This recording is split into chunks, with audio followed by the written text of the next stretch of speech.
ادامه برنامه‌های رادیوی تاجیکستان.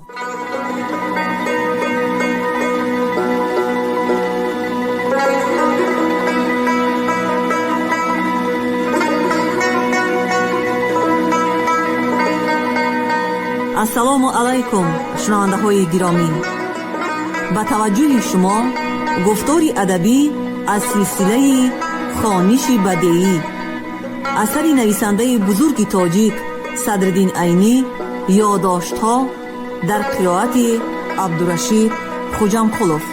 قسم پنجم، گفتاری 119.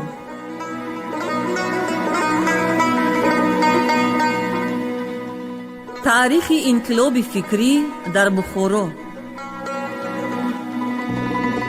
مکتب اصول صوتیه.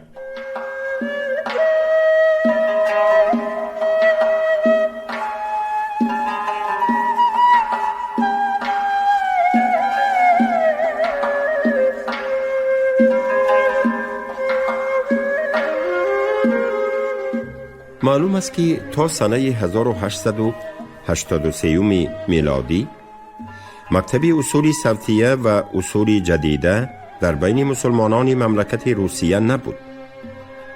هرچند از لزوم اصلاح مکاتب و مدارس در بین بعض متبصرین و اهل خبرت صحبت می رفت، لیکن فعلا اثری چندان نمایان نداشت. در سنه مذکوره مرحوم اسماعیل بیگ غسپرانی قریمی فکری لزوم اصلاح مکاتب و مدارس را به واسطه جریده ترجمان در بین معلمین انتشار داده، وجوب اصلاح را به دلایل عقلیه و نقلیه اثبات نموده، پیش افکار عامه عرض و بیان کردن گرفت و نیز از یک طرف بالفعل به اصلاح مکاتب ابتداییه شروع نموده، در باغچه سرای یک باب مکتب نمونه به اصول صوتیه به زیر نظارت خود کشاده، در ظرف 45 روز اطفال را خطشناس و خطنویس کرده به مردم نشان داد. خلاصه انقلاب فکری و علمی از همین تاریخ اعتباراً در بین مسلمانان روسیه روز به روز در تزاید بود. با سعی و غیرت فاضل مغفور مذکور، همچنان که به واقفان اخبار پوشیده نیست، هر ساله چندین باب مکتب‌های ابتداییه به ترتیب نو در هر طرف مملکت روسیه گشاده می‌شد. هرچند جریده ترجمان از اولی نشر شدنش در بخارا به 1-2 نفر می آمد، اما فکر اصلاح تا سنه 1315-1316 هجری بین مردم این مملکت نافتاده بود. جریده ترجمان اوایل انتشارش در بخارا 3 نفر خواننده معلوم داشت: حاجی بوریبیک افندی، ملا میرخانی پارسازاده، قاری برهانی صراف. از بس که جریده خواندن این 3 نفر به اهالی معلوم بود، اینها را مردم به بابیگری و بدمذهبی اتهام می کردند. رفته رفته جریده ترجمان در بین اهالی شهرت یافتن گرفت. بعضن به طریق افسانه و حکایت بعضی علما هم می خواندند. قاضی میر بدرالدین قاضی کلان هم یکی از خوانندگان جریده ترجمان گردید.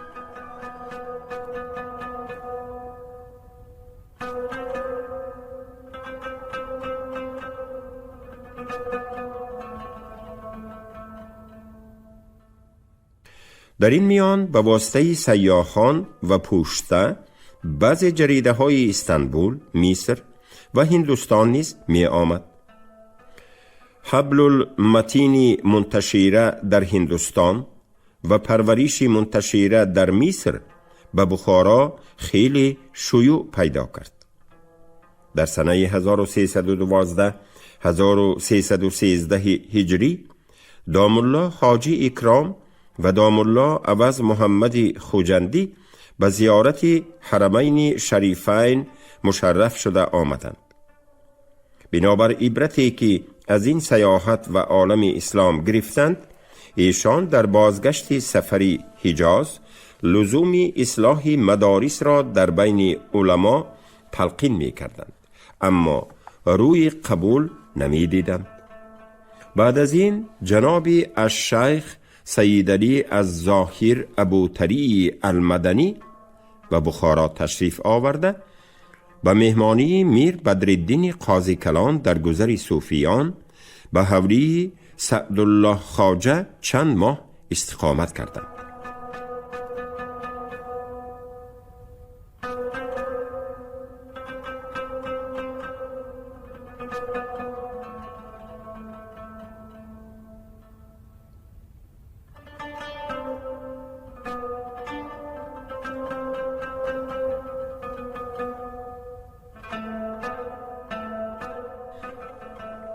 در خدمت جناب شیخ دام الله اکرام و دام الله عوض محمد خوجندی درس حدیث سر کردند. چون این دو دام الله با وجود مدرس های بزرگ بودنشان شاگردی را التزام نمودند، از مدرسان و طلبگان صاحب رشد خیلی کس به ایشان اقتدا کرده به درس حدیث شریف اشتراک نمودند. ملایان بزرگ موی سفید به این دو دام الله در غیاب خیلی هجوم کرده طعن می کردند و می گفتند که این مدرسان نام بخارا را پست کردند، به یک آدمی مسافر شاگرد شدند و قضا. لیکن از بیم شدت سیاست قاضی میر بدرالدین هجومشان از همین حرفهای خانگی زیاد نشد. به هجوم فعلی جسارت کرده نتوانستند. در وقتی که جناب سید از بخارا سفر کردند، خیلی افکار عمومی به جانب درس‌های دینی مثل تفسیر و حدیث میلان کرده بود. دام الله حاجی اکرام با وجود تغییر ندادنشان جدول درس معمول بخارا را تنقیدهای سخت می کردند. طلبه را به طرف درس‌های دینی دعوت می نمودند و خود عمر خود را بعد از فراغ از تعلیم به مطالعه صحیح بخاری می گذراندند. اما دام الله عوض محمد خوجندی مرحوم بالفعل به اصلاح درس شروع کرده، به تدریج خطبه خواندن را ترک کرده حدیث، تفسیر، فقه، اصول فقه، معانی و بیان را در جدول دروس رسمی داخل کردند. چون این جدول بخصوص به درسخانه دام الله مرحوم بود، با وفات این شخص در سنه 1325 هجری این جدول از میان رفت.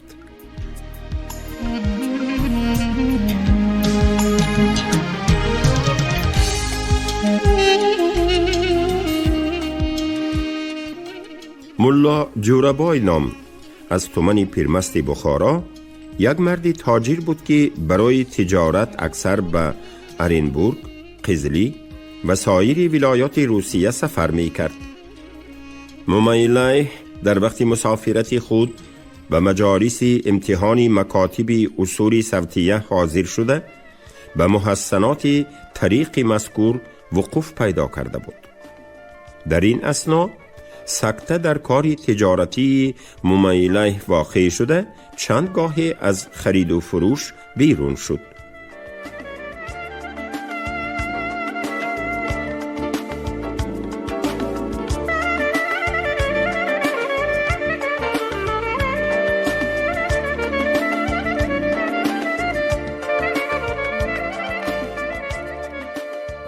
ملا جوربایی مذکور در بخارا آمده مگر سنه 1315 هجری بود.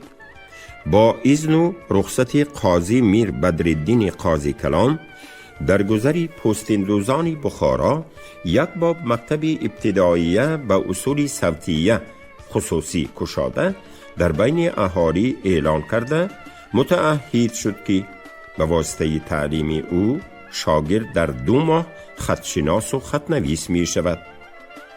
آدمانی که سن تحصیلشان گذشته بی سواد مانده اند نیز اگر خوانند در مدت قلیله صاحب خط و سواد می شوند.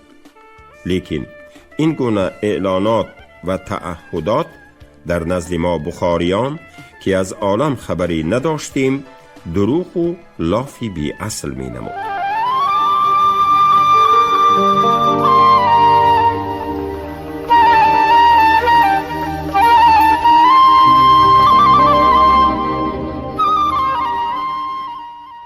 از بس که ما جای را ندیده و محافل علمی شهر را نآزموده بودیم، فکر ما زیاده محدود بود.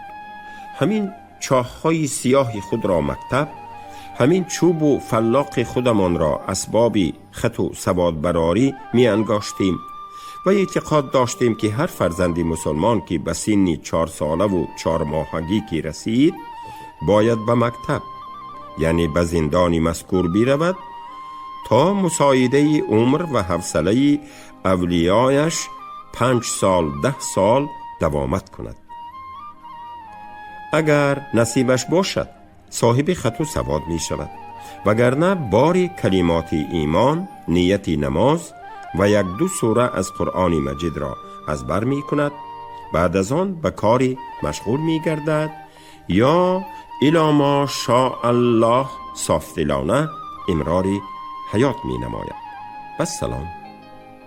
دعواهای ملا جوربای را مثل لافهای نیرنگبازهای لب حوض دیوان بیگی می پنداشتیم و گمان می کردیم که چند روز کاسداری کرده، چند تنگه جمع نموده باز به روسیه سفر خواهد کرد.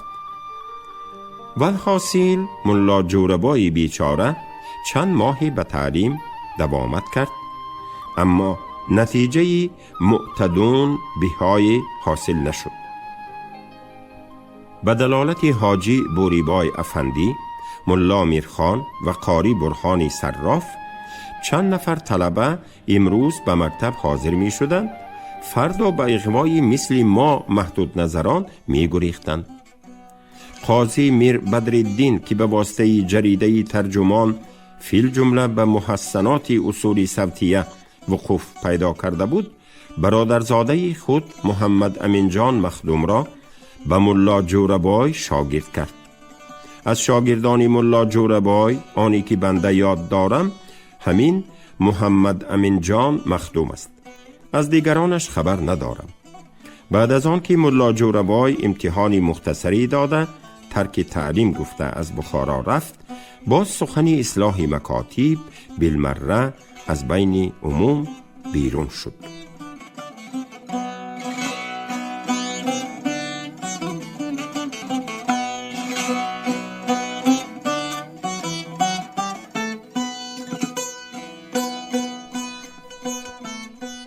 وقتی که محاربه روس یاپون سر شد، خوانندگان جریده ترجمان در بخارا زیاد گردید. در بعضی خاندانها جریده های روسی نیز قرائت می یافت. اخبار محاربه و خواندن جراید فی الجمله اثر خود را در بین اهالی ظاهر ساخت. قاضی میر بدرالدین قاضی کلام و دام الله حاجی اکرامی مفتی در بین درسها بعضی خبرها را از جریده خوانده طلبه را تنشیط می کردند. در خاتمه محاربه روس یاپون در مملکت روسیه انقلاب افتاده، در هر گوشه ولایت روسیه انجمنهای علمی، ادبی، سیاسی پیدا شده، به نامهای مختلف از طرف مسلمانهای بیدار روسیه جریده ها نشر شدن گرفت. خوانندگان جریده در بخارا هم زیاد شدند. در سنه 1321 هجری 5 ربیع الاول در سمرقند به قشلاق رجب امین به زیر اداره ملا عبدالقادر شکوری به اصول صوتیه مکتب شکوری گشاده شد. از فاضلان سمرقند مفتی محمود خواجه بهبودی و ملا سید احمدی وصلی برای این مکتب کتابها ترتیب و نشر کرده معناً معاونت می کردند. ملا سید احمدی وصلی که در آن زمان به ایام تحصیل در بخارا استقامت داشت، محسنات اصول صوتیه را در محافل علما و طلبه حکایت می کرد، اما کسی اعتنا نمی نمود.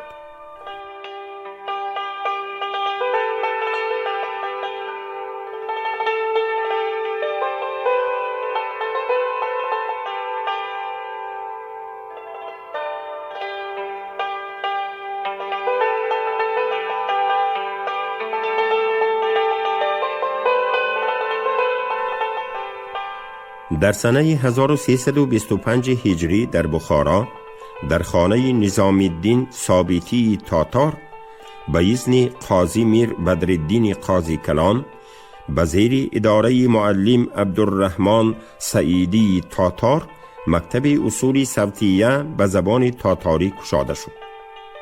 همان سال در این مکتب مخصوصاً طلبه های تاتار دوامت کردند. سال دیگر مرحوم اسماعیل بیک غسپرانی در اثنای سیاحت ترکستان به بخارا وارد شده در سرای آییم از بخارایی و از تاتار چند نفر صاحب فکران را جمع کرده در باب گشادن یک باب مکتب اصول صوتیه ترغیب و توصیه نمود. اهل مجلس گشادن مکتب را مقرر کرده نامش را اسماعیلیه ماندنی شدند. اسماعیل بیک بعد از اظهار تشکر به نام خودش گشاده شدن این مکتب مفروض را رد کرده به نام امیر مظفری مرحوم نسبت دادن را خواهش نموده نام مکتب را مظفریه گذاشت. حیف که بچه به سفر نامش مظفر شد. خلاصه امسال یعنی به تحصیل سال سنه 1326-27 هجری در مکتب تاتارها که در حولی خلید برناشوف به زیر اداره معلم عبدالرحمن سعیدی بود چند نفر طلبه بخارایی نیز قید شدند. از این جمله میرزا خیرالله پسر میرزا محی الدین، میرزا سلیم پسر میرزا مقیم، قلیچ خواجه پسر عثمان خواجه دلالی پوست، میرزا برات پسر قاری حیات، میرزا محمود پسر میرزا نبات بودند. مخفی مباد که تا سال 1326 هجری هر چیزی که در باب تاریخ اصول صوتیت در بخارا در این دفتر ذکر یافت اکثرش را تحقیق کرده اطلاع پیدا کردم، وگرنه تا این تاریخ خودم بذات از این عالم خبری نداشتم. هر واقعه‌ای که بعد از این تاریخ در سر این مسئله روی داد در اکثرش بذات مباشر بودم. اینک به تفصیلات واقعات شروع می نمایم.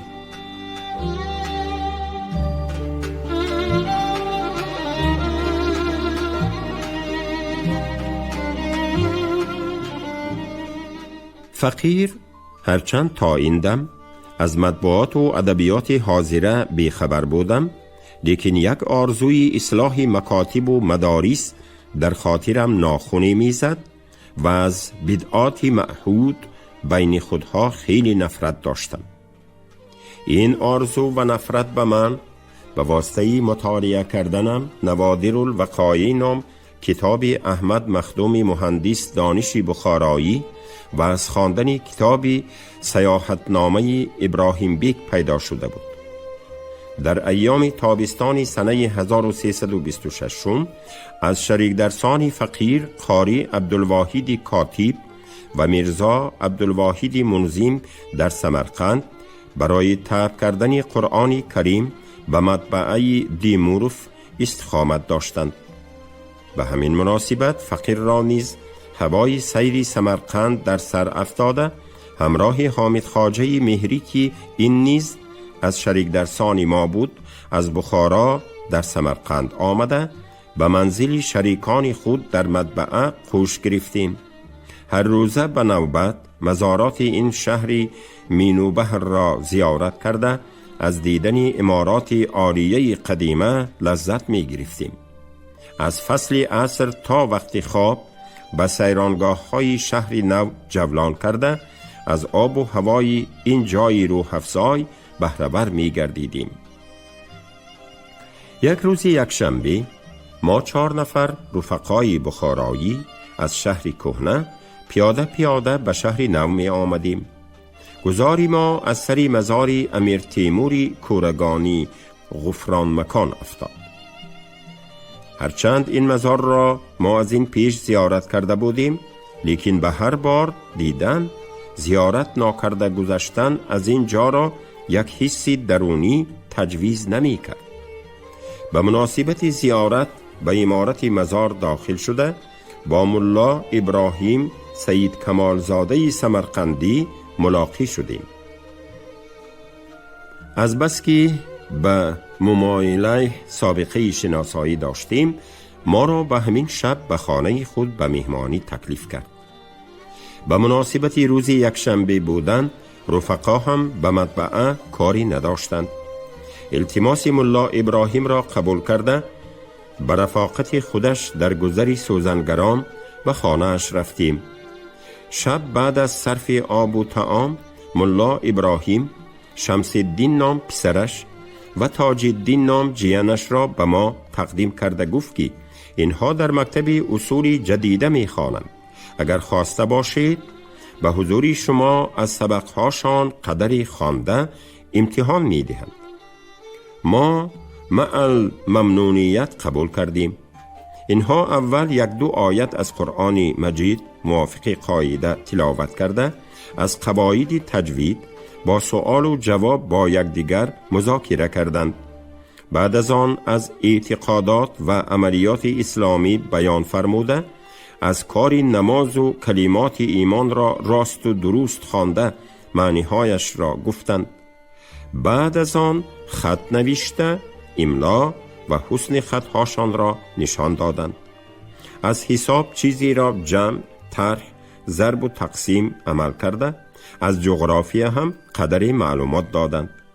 ما به حسن ادا و پاکیزگی لهجه و راستی املا و سرعت حساب این شاگردان متحیر شده یک درجه از خواب پندار بیدار شدیم.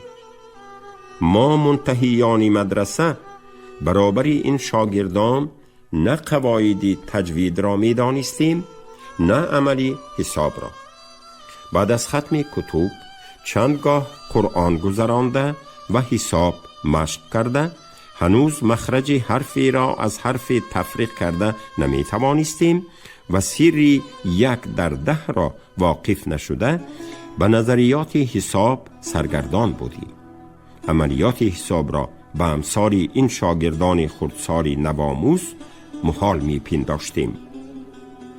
خلاصه از همین صحبت اعتباراً بجام مشتاق مکتب اصول صوتیه شدیم. فردا صبح بعد از صرف چای، قاری عبدالواحد کاتب به مطبعه رفت. فقیر مرزا عبدالواحد منظم و حامد خواجه مهری به رهبری شمس الدین و تاج الدین به زیارت مکتب شکوری که در آن زمان به گذری قوش‌حفظ به حوری محمد رحیم بای دوامت داشت رفتیم. به مکتب اول با معلم ملا عبدالقادر شکوری ملاقات کرده به رفاقت معلم صنفها را یگان یگان تماشا کردیم. معلم از هر صنف به قدر قوه شاگردان چیزی خواننده، نویسنده، قرآن را با تطبیق تجوید تلاوت کننده، حسابی مشق کننده به ما نشان داد.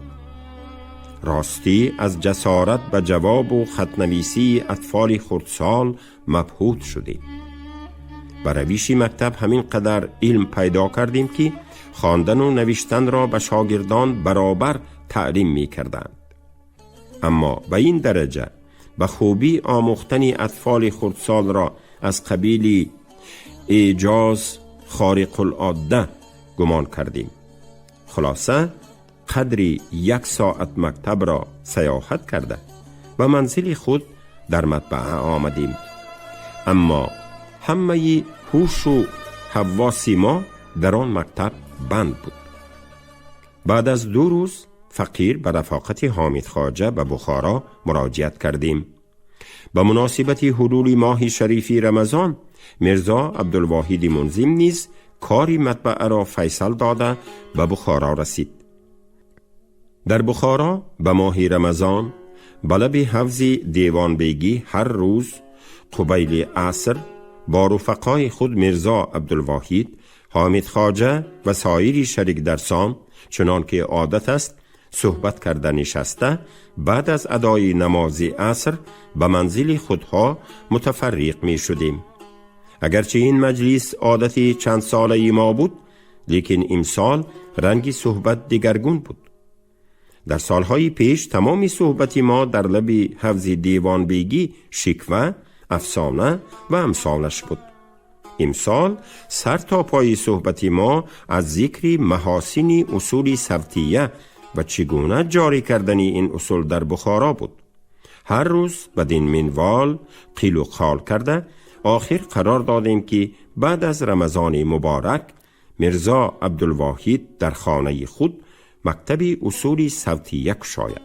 ما هر کدام به قدر قوه یارمندی و معاونت نماییم. انتخاب میرزا عبدالواحد به معلمی به چند وجه بود. یکم، معلمی اطفال طبیعی مشقت‌های بسیار دارد. میرزای مذکور از بین ما متحملتر و دشوار پسندتر بود. دوم، اساس این اصول نویسنده خوانندن است. میرزا عبدالواحد از بین ما صاحب حسن خط بود. سوم و وجه بزرگ این بود که میرزا عبدالواحد چند سال پیش از این واقعه به اقتضای یک حس قبل الوقوع یک خدمتکار خود را نویسنده میخواند و دعوا میکرد که اگر به همین طرز دوامت نمایم خط و سوادش را برابر میبرارم. از بس که آن وقت این اصول را نادیده و تفصیلاتش را از کسی ناشنیده از پیش خود بی ترتیب معین به تعلیم شروع کرده بود، درست نتیجه نداده بود. چون این دفعه علم اجمالی به این ترتیب پیدا کرده بود، موفق شدن میرزای مذکور را به تعلیم مأمول داشتیم.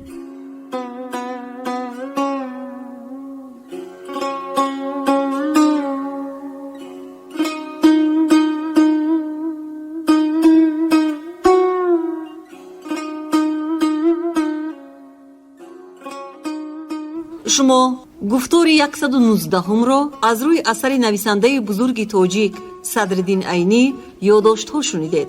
راوی عبدالرشید خوجمخلوف، کارگردان شیرعلی نغزلی. پایان گفتار ادبی از سلسله خوانش بدیعی.